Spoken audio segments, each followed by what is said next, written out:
Hello, welcome back again to my YouTube channel. We are still on Surds part 5. So in this content, we'll be looking at division of surds. In our previous video, we have already learned about multiplication of surds. You can still go back to see what we've learned. For this division step, the first thing is we divide the surd using the square root rules. We'll rationalize the denominators when needed and then use conjugates when the denominator is a binomial surd. In solving division of surd, the first thing you're going to do is make sure that all the surds are in its simplest form. For example, we have root 18 divided by root 2. Now, root 18 is not in its simplest form. You can check our video on reducing surd to its simplest form to know how this is done. So if I'm to reduce root 18 to its simplest form, this will be 3 root 2 all over root 2. So just like when you have 3x over x when solving algebra, x will cancel out x and our answer will be 3. The same method will apply here. We have 3 root 2 over root 2. So that means 2 root 2, we cancel out 2 root 2 and we are left with our answer 3. The next question, root 27 over root 45. Now, reducing root 27 to its simplest form, I'm going to solve that out here. 27, 3, 9, 3, 3, 3, 1, which will give me 3 root 3. And then using this same method to solve this, let's go to the next question. We are asked to simplify root 45 over root 63.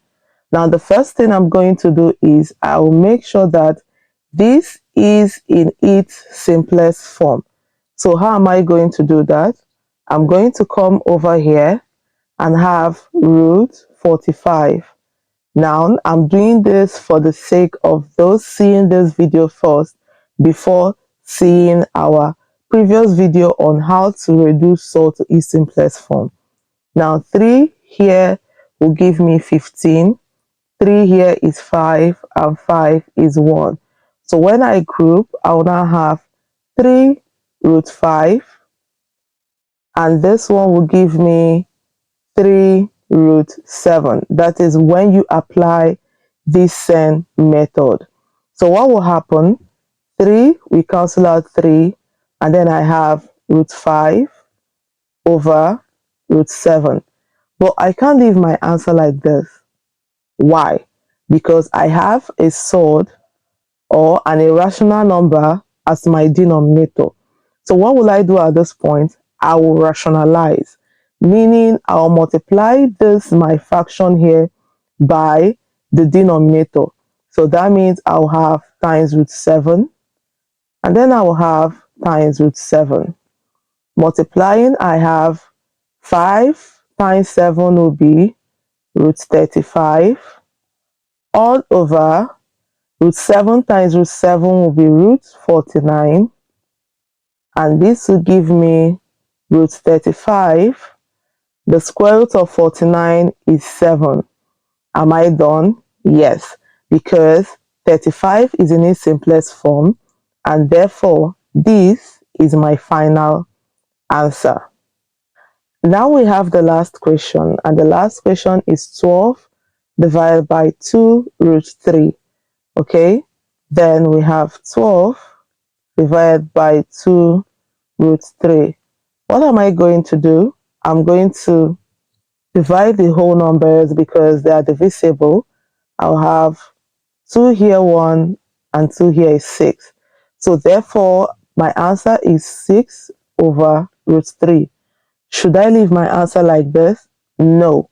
Remember the rule of division in surd. Your denominator should never be a surd or an irrational number. That is, your final answer should not be like this. So what will I do? I'll multiply here by root 3. Then I'll multiply here by root 3. So 6 times root 3 will be 6 root 3, and root 3 times root 3 will be root 9. Therefore, I have 6 root 3 over root 9. And when I simplify, I'll have 6 root 3, and the square root of 9 is 3. Am I done? Let's check around. We still have something to do because we have a whole number that are divisible. So I'll have 3, 1, 3, 2. So that will leave my final answer to be 2 root 3. Now, remember, you only divide whole numbers and you only divide rational numbers. For example, if I have 6 root 3 over 3, I can't divide these two things because they are not like. This is a surd, while this is a whole number. So I only divide whole numbers and I only divide surd. I hope you enjoyed this video. Now our next video will be on rationalization of surd, complete rationalization of surd, where we'll be looking at the simple rationalization of surd up to the rationalization of surd when we have the binomial denominator. That is when we talk about the conjugate. So I'll see you in my next video, and don't forget to like, subscribe, and check out the form quiz in the comment section. So bye, and see you in my next video.